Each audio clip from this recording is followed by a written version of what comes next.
What's up, guys? It's Mitchell. The Canon EOS R was just announced. I'm gonna go ahead and just touch on what I think about it really quick. So we have a 30.3 megapixel CMOS sensor, 3.69 million dot EVF, dual pixel AF, no IBIS. No IBIS. We have 4K with a 1.67 times crop. We have continuous autofocus with auto exposure at only 3 frames per second, but we have a full flip out, very LCD screen. In 4K, the ISO only goes up to 12,800. The bit rate for the 4K video on this camera is immense. It's, again, the motion JPEG if you're recording internally. 8-bit, it's about 400 megabits per second.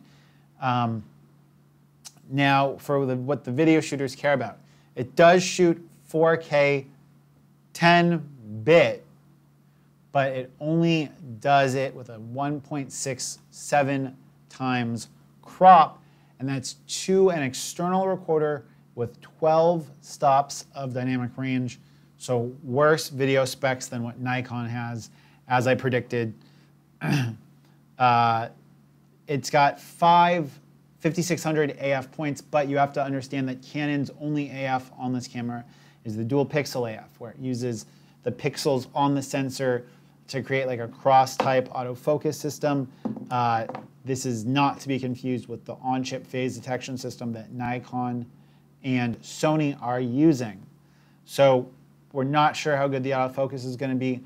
Now, a lot of people are misquoting the EV value for this. And this is -6 EV with a 1.2 lens. So if you have a very fast lens, f1.2 or faster, you are going to be able to shoot down to -6 EV. We have a built-in stereo mic, external stereo mic jack provided. We have a headphone jack provided. Now, for battery that we're using an LP-E6EN, so it's the same battery that the 60 Mark II uses. It's kind of a classic Canon battery. It's readily available. It's pretty cheap. And the number of possible shots is 370 shots at room temperature, according to the manual. According to this marketing information. I read somewhere else it was closer to 400, but according to what the media attachment says, it's only going to get 40 shots more than what Nikon did with the Nikon Z6. We're going to go ahead and have a touch screen, and then on the back of the camera, I'll go ahead and find some more pictures to blow it up. We have a touchpad and buttons, which will take the place of the aperture control dial. Now, along with this new camera, on all of the R lenses, we have a control ring that's up at the front of the camera, and from the sounds of it, it's kind of like a clicky front control ring, and that front control ring can be used to a variety of user programmable settings. So you can still go ahead and have that as a, let's say, aperture dial. Now, what do I think about this? Well, again, Canon releases a camera for $2,300 and release some really high-end glass, and we have one SD card slot, so this is obviously not a pro camera. We have no phase detection autofocus. We have a pretty bad continuous burst rate, and we have a starting asking price of $2,300. So it's right up where the Nikon is in regards to the Z6, but at least in my opinion, the Z6 on paper is a better imaging device. I'm really surprised that Canon would release such a kind of pedestrian, non-professional camera on the market with a autofocus system that is lacking phase detect.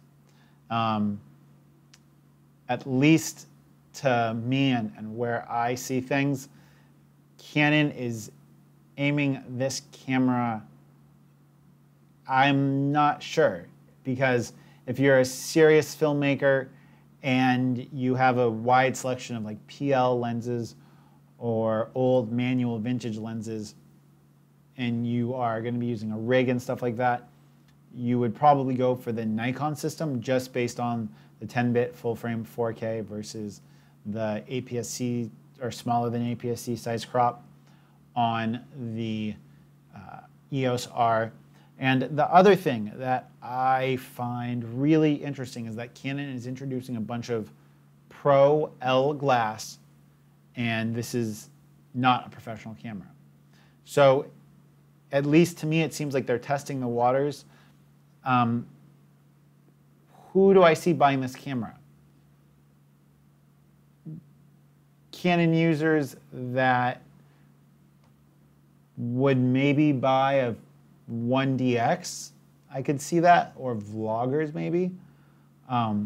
But being that there's still such a crop on 4K, and it's only 1080p up to 60 frames a second, I don't see this appealing or being that big of a replacement for anyone that has a 1DX Mark II or even really a 5D Mark IV. Maybe for vloggers or people that are currently using a 6D Mark II and want better autofocus and don't require 4K. But just like I predicted, right, with the Nikon camera being better, at least on paper, than the Canon mirrorless camera, Nikon threw in the kitchen sink, right, with the Z6 and Z7. I've done videos about how I feel about that.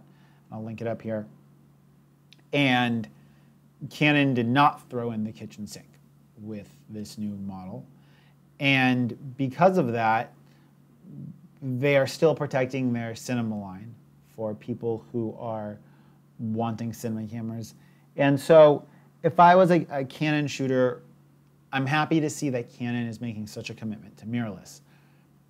But at the same time, this isn't the mirrorless camera that I am really waiting for as an answer to the A7 III or even the potential Panasonic full-frame camera that's coming. And I am really interested to hear what you guys think about this camera. Go ahead and comment down below. If you're a Canon shooter and you're excited for it, why? What about it is exciting? If you're a Sony shooter, you probably wouldn't switch. But are you going to pre-order this camera? And then on top of that, what I really, really want to know is, do you feel like Canon made the right choice by protecting their cinema line and not giving users full-frame 4K uncompressed via 422 HDMI out with C-Log? Or do you feel like it was just the limitations of this device? Okay, it's getting late here, and I have been rambling on. Till next time, it's been Mitchell. And if you guys want to see what living in Vietnam is like, I'll have a link to it up here.